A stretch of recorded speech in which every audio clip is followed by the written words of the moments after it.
చిరంజీవులు అంటే ఎప్పటికీ జీవించి ఉండేవారు అని అర్థం. పురాణాల ప్రకారం 7గురు చిరంజీవులు ఉన్నారు.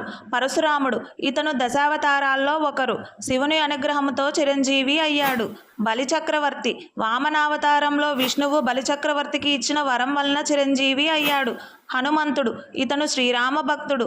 ఆంజనేయుడు చిరంజీవిగా ఉంటూ తన భక్తులకు సకల శుభాలను కలిగిస్తాడు.